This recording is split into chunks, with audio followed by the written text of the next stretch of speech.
Family, welcome और welcome back to my YouTube channel and I hope कि आप लोग बहुत ज़्यादा बढ़िया होंगे। तो आज का व्लॉग जो है वो एज़ यूजुअल ऐसी नॉर्मल रैंडम डे जो मेरे लाइफ में एक्टिविटी हो रही है उसके रिगार्डिंग है। तो अभी मैं ड्यूटी शिफ्ट मतलब मेरी नाइट शिफ्ट चल रही है और आज मेरी 7th नाइट है और कल मेरी ऑफ है 7th नाइट के बाद। तो मैंने सोचा क्यों ना व्लॉगिंग स्टार्ट करूं। एंड गाइज मतलब यहाँ पे यूजुअली आप लोगों को भी लग रहा होगा ये चीज़ सुन के कि 7th नाइट। तो मैं आप लोगों को बताती हूँ, महावीर कैंसर संस्थान में टोटल 15 डेज़ की शिफ्ट बनती है, यही सब चल रही है। तो अभी मैं आ गई हूँ, अब मैं जा रही हूँ, फ्रेशन अप वगैरह होती हूँ, देन उसके बाद देखते क्या बनता है, क्योंकि अभी कुछ मेरा प्लान नहीं है गाइज। और नाइट ड्यूटी से आने के बाद चेहरा तो अभी क्या ही बोले। और आवाज़ आ रही है, आई थिंक हल्की हल्की सी बादल दिख रही है, फ्लाइट जा रही है उधर, तो उसी की आवाज़ आ रही है। और गाइस अब ठंडी आ रही है और पटना का वेदर क्या है ना, कुछ नहीं बता सकते। कभी कभी इतनी ज़्यादा धूप लगती है कि अभी समर की एकदम जून जुलाई वाली मौसम चल रही है, और अभी तो थोड़ी थोड़ी ठंडी आना स्टार्ट हुई है यूजुअली। तो यही सब है और मैं अभी अपना बकबक ज़्यादा नहीं करती हूँ क्योंकि मुझे जाके फ्रेशन अप वगैरह होनी है। तो मिलती हूँ आपसे आफ्टरनून में guys. Till that same evening.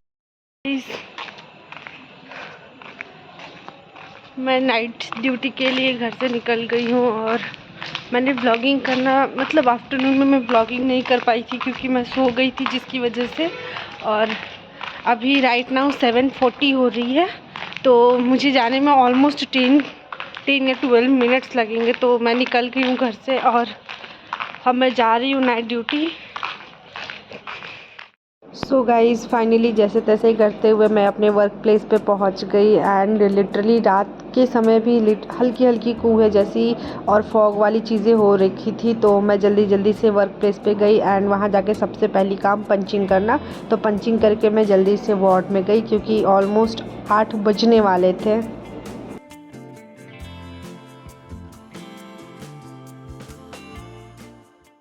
15 minutes later. तो गाइज़ मैं अभी ड्यूटी में आ गई हूँ और ड्यूटी में आने के बाद मैंने हैंडओवर वगैरह सारी चीज़ें ले ली है प्रॉपर।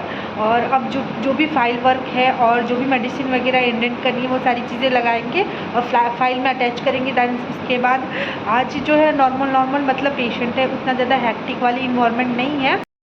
तो अभी चलते हैं, जितना भी फाइल वर्क वगैरह है ये सारी चीज़ें कर लेते कंप्लीट, और जो भी नॉर्मल्स वाइटल्स वगैरह मुझे फिल करने हैं और जो कुछ भी मेडिसिन वगैरह नाइट की मतलब प्रेफर करनी है पेशेंट को, वो सारी चीज़ें करके मैं आप लोगों से मीटअप होती हूँ गाइस। सो सारी मेडिकेशंस जो है एडमिनिस्ट्रेशन कर लेने के बाद और जितने भी पेशेंट की डाइट वगैरह सारी चीज़ें थी वो सारी चीज़ें प्रोवाइड कर लेने के बाद मैं फाइल वर्क करने बैठ गई। एंड फाइल वर्क में मुझे हैंड ओवर वगैरह ये सारी चीज़ें लिखनी रहती थी। एंड जितनी भी ड्रग की नई चार्ट बनेगी वो सारी चीज़ें इसमें फॉलो करके लिखनी पड़ती है, जो कि डॉक्टर अगर किसी भी मेडिसिन को स्टॉप करते उसको फिर से लिखना पड़ता है।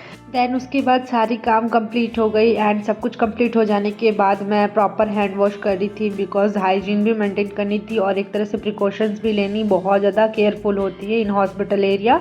तो सब कुछ कंप्लीट कर लिया क्योंकि मेरा खाना ऑर्डर हो चुका था।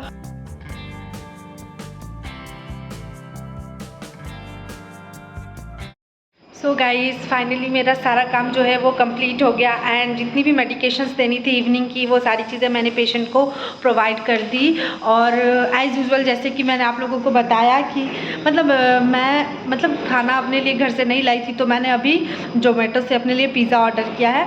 तो ऑलमोस्ट 11:30 हो रहे हैं, तो अभी मैं जा रही हूँ, पिज़्ज़ा खाऊँगी। दैन उसके बाद जो भी फर्दर और भी काम है जैसे कि फ़ाइल वगैरह ये सारी चीज़ें मैनेज करना और अरेंज करना, वो सारी चीज़ें मैं प्रोसेस करूँगी। तो मैं आप लोगों से वो सारी चीज़ों के बारे में डिटेल में बताऊँगी। और रिगार्डिंग जितनी भी इमरजेंसी ड्रग्स वगैरह होती है वो सारी चीज़ें और हॉस्पिटल्स में जो चीज़ें होती है जिसके रिगार्डिंग आप लोगों को इन्फॉर्मेशन मैं दूँगी। तो होप सो आप लोगों को फ्यूचर में वर्क करेगा, वो सारी चीज़ें मैं आप लोगों से डिस्कस करूँगी गाइस। तो अभी चलते हैं पिज़्ज़ा खाने, क्योंकि मुझे बहुत ज़्यादा भूख लगी है, और पानी भी पियेंगे क्योंकि यूजुअली मैं बता रही हूँ जब हम लोग ड्यूटी शिफ्ट में रहते हैं तो वाटर इनटेक बहुत ज़्यादा इनसफिशिएंट होता है हमारे लिए और हम लोग उसके ऊपर ध्यान नहीं दे पाते। तो खुद को हाइड्रेट रखना बहुत ज़्यादा ज़रूरी है। तो अभी चलते हैं हम लोग। सो गाइस मेरा पिज़्ज़ा जो है वो आ चुका है।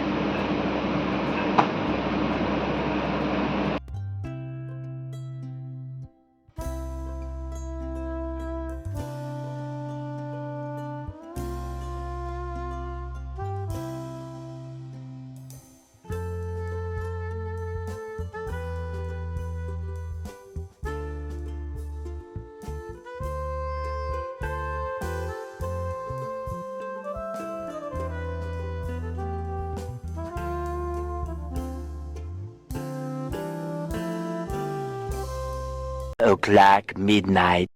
तो अभी रात के 12 बज चुके हैं और मैंने सारी काम अपनी कंप्लीट कर ली है और मैं अब ऐसे ही बस बैठी हुई थी बिकॉज़ मुझे मतलब पता नहीं चल रहा था मैं क्या करूँ क्या नहीं करूँ, बट पेशेंट की सारी रिक्वायरमेंट को फॉलो करने के लिए और उनके ऊपर थोड़ा ज़्यादा ध्यान देने के लिए आपको प्रॉपर जगना पड़ता है। तो वैसे करके मैं पूरी तरह से देख रही थी। और आईसीयू एक ऐसी वार्ड है जहाँ आपको फुल एक्टिवनेस दिखानी पड़ती है, क्योंकि कहीं से भी कुछ भी आवाज़ आती है तो थोड़ी सी अलर्टनेस क्रिएट करनी पड़ती है। तो मैं जो है कहीं से भी कुछ भी आवाज़ आ रहा था तो मैं उधर देखने लगती थी।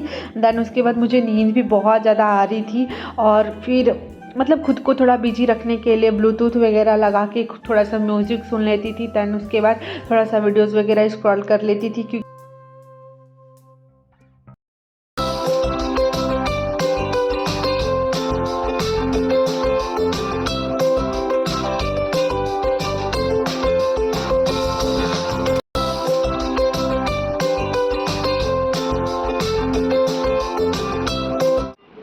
आईसीयू की क्रैश कार्ड ट्रॉली बोलते हैं, जो हर वार्ड में अवेलेबल होती है। इसमें मतलब सारे मेडिकेशंस, जितने भी इमरजेंसी मेडिकेशंस लाइक ट्रामाडोल वगैरह सारी चीज़ें रहती है। नीचे वाले रेक में जितनी भी मतलब कि इंजेक्शंस वगैरह होती है वो सारी चीज़ें, फिर उससे नीचे पीडियाट्रिक सेट, आईवी शेड, बूगी वगैरह ये सारी चीज़ें रहती है। दैन उसके बाद अदर कंपार्टमेंट में मतलब पॉलिस कैथेटर वगैरह, दैन उसके बाद यूरो बैग और जो कुछ भी रहती है नेसेसरी चीज़ें, और इसमें ऑक्सीजन मास्क वगैरह ये सारी चीज़ें रहती है। दैन उसके बाद एम्बू बैग और ऊपर में एट्रोपिन, नॉरेट, डेयरी फाइलिंग ये सारी चीज़ें ऊपर में रहती है। This is guys biomedical waste management, जो कि हॉस्पिटल के हर एक कोने में मतलब अवेलेबल होता है। इसकी टोटल जो होती है 4 क्राइटेरिया होती है। मैं आपको अच्छे से एक्सप्लेन कर, ऐसा मैं आप लोगों को इससे प्रीवियस वाले क्लिप्स में बताई थी बायोमेडिकल वेस्ट मैनेजमेंट के बारे में, तो मैं उसके बारे में आप लोगों को कुछ इन्फॉर्मेशन दे रही हूँ गाइस। तो बायोमेडिकल वेस्ट मैनेजमेंट जो होता है वो सारे हॉस्पिटल में रिक्वायर्ड होता है, जिसकी ऑलमोस्ट 4 क्राइटेरिया होती है। क्राइटेरिया के अंदर कलर कोडिंग होती है, जैसे कि रेड हो गई, ब्लू हो गई, ग्रीन, फिर उसके बाद येलो हो गई और वाइट हो गई, ब्लैक भी होती है। तो जो रेड कलर होती है उसमें हम लोग जितने भी प्लास्टिक आइटम्स रखते हैं, जैसे कि जितने भी आपके सिरिंज हो गए, उसके बाद आरटी हो गया, उसके बाद जितने भी फॉलिस कैथेटराइजेशन हो गई, ये सारी चीज़ें जो जितनी भी होती है प्लास्टिक कंटेनर्स, वो सारी चीज़ें हम लोग रेड के अंदर डालते हैं।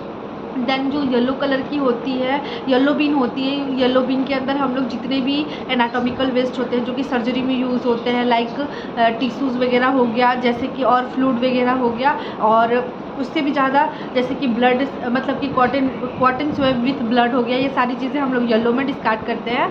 देन उसके बाद आता है गाइस ब्लू में जितने भी शार्प ऑब्जेक्ट्स का मतलब होता है लाइक एम्पुल हो गया, मैनिटॉल का बॉटल हो गया, एनएस और आरएल का जो बॉटल होता है मतलब शीशा वाला ग्लास का बॉटल, वो सारी चीज़ें हम लोग ब्लू में डिस्कार्ड करते हैं। एंड ये एक वाइट कलर की होती है बिन, वाइट कलर में जितने भी शार्प आइटम्स लाइक निडल वगैरह हो गई वो सारी चीज़ें, और एक इंसुलिन की भी सिरिंज आती है जिससे अटैच्ड निडल होती है, वो सारी चीज़ें हम लोग वाइट के अंदर डालते हैं। दैन उसके बाद आता है ब्लैक जो होता है वो एक तरह का मतलब कि हॉस्पिटल एक्वायर्ड बिन होता है, जिसमें हम लोग 70% जो होता है प्लास्टिक रिलेटेड पेपर हो गया, फिर उसके बाद किसी चीज़ का पॉली हो गया, ये सारी चीज़ें हम लोग उसके अंदर स्टार्ट करते हैं गाइस। तो ये नॉर्मली सारी चीज़ें जो होती है बायोमेडिकल वेस्ट मैनेजमेंट।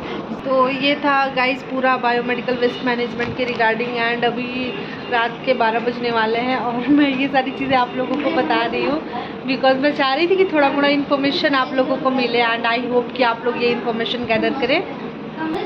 फिर दीदी लोग की डिस्कशन चलती है गाइस, मैं आप लोगों से बाद में इंटरेक्ट होती। 6.5 hours later. So finally guys मेरी ड्यूटी जो है वो ओवर होने वाली थी, क्योंकि ऑलमोस्ट बस 10 मिनट बाकी थे 8 बजने में, और पूरी रात जगने के बाद मैं बहुत ज़्यादा टायर्ड हो गई थी। तो बस मुझे था कि मैं जल्दी से हैंड ओवर दूँ और मैं घर पे जाऊँ। तो मैं अभी पानी वानी पी ली थी बिकॉज पूरे ड्यूटी में हम लोग वाटर ज़्यादा इंटेक नहीं कर पाते हैं। एंड चेहरे पर इतनी अच्छी वाली स्माइल इसलिए थी क्योंकि ऑलमोस्ट बस 10 मिनट बाकी थे हैंड ओवर देने में, और मैं वेट करी थी कि कब मॉर्निंग की स्टाफ आए, मैं यूजुअली जल्दी से हैंड ओवर दूँ और मैं तुरंत घर जाऊँ। तो स्टे ट्यून गाइस। एंड रास्ते में मैं जाते जाते हरी सब्जियां भी परचेज़ की बिकॉज मॉर्निंग में सब्जियां ताज़ी मिलती है। तो मैं ब्रेकफास्ट बनाने के लिए बीन्स वगैरह ये सारी चीज़ें परचेज़ कर ली। So guys welcome back. And मैं अभी ड्यूटी से आने के बाद इमिडिएटली ब्लॉगिंग नहीं स्टार्ट कर पाई थी, जस्ट बिकॉज इसलिए क्योंकि मेरी बैटरी पूरी तरह से डेड हो गई थी। तो मैंने सोचा क्यों ना सबसे पहले चार्जिंग वगैरह लगा लेते हैं। दैन उसके बाद इमिडिएटली जाके मैंने फ्रेशन अप वगैरह की और बाहर से मैंने एज यूजुअल आपने देखा ही होगा कि सब्जी वगैरह सारी चीज़ें मैंने बाहर से ही परचेज़ कर ली थी। तो अभी आके मैंने मतलब जल्दी से अपना ब्रेकफास्ट बना लिया। तो मैंने आज बीन्स की सब्ज़ी बनाई है जो कि बहुत ज़्यादा टेस्टी। और अभी मैं जा रही हूँ, रोटी बनानी है मुझे। तब तक मैंने नहा लिया और उसके बाद मैं सोच रही थी कि स्किन केयर वगैरह कर लेती हूँ। देन उसके बाद जाके मैं अपना रोटी बनाऊंगी। और गाइस पता है नाइट शिफ्ट में क्या होता है एक्चुअली, कि नाइट शिफ्ट में ना सारी चीज़ें जितनी हमारी स्लीप साइकिल होती है, डाइटरी पैटर्न होती है, वाटर इनटेक एफिशिएंसी होती है, सारी चीज़ें जो होती है ख़राब हो जाती है। क्योंकि नाइट शिफ्ट में जो है पेशेंट का सारा केयर करो, पेशेंट कंप्लेंट्स जो होता है बहुत ज़्यादा मस्ट इम्पॉर्टेंट होता है। फिर उसके बाद उनका मेडिकेशंस वगैरह करना, फिर प्रॉपर मेडिकेशंस हो गया, जो भी वो लोग मतलब बोलते हैं वो सारी चीज़ें फॉलो करना, तो जगना पड़ता है। तो कल का नाइट ड्यूटी जो था उतना ज़्यादा हेक्टिक नहीं था, बट उतना ज़्यादा हेक्टिक नहीं था, लेकिन ठीक था, ओके ओके था। तो फिर भी हरासमेंट हो जाती है गाइस, तो ठीक ही चला। एंड थैंक यू गाइस कि आप मेरे प्रीवियस व्लॉग्स को इतना ज़्यादा प्यार कर रहे हैं। मैं चाहती हूँ कि आप मतलब ऐसे मुझे सपोर्ट करते रहें। और अभी तक जितना सारा चीज़ मेरे चैनल पे हो रहा है just because all of you guys, because आप लोगों के प्यार और सपोर्ट के बिना ये सारी चीज़ें पॉसिबल नहीं थी। तो होप सो कि इस वीडियो के थ्रू मैंने कुछ इंपॉर्टेंट चीज़ें भी आप लोगों को बताई जो मेडिकल में यूज़ होती है, लाइक बायोमेडिकल वेस्ट मैनेजमेंट हो गया, फिर उसके बाद सम इमरजेंसी ड्रग्स वगैरह जो भी है, क्रैश कार्ड क्या होता है, ये सारी चीज़ें। तो इस ब्लॉग को मैं यही एंड करती हूँ एंड मिलते हैं आपसे दूसरे और अच्छे ब्लॉग में। तब तक के लिए bye, take care, stay tuned.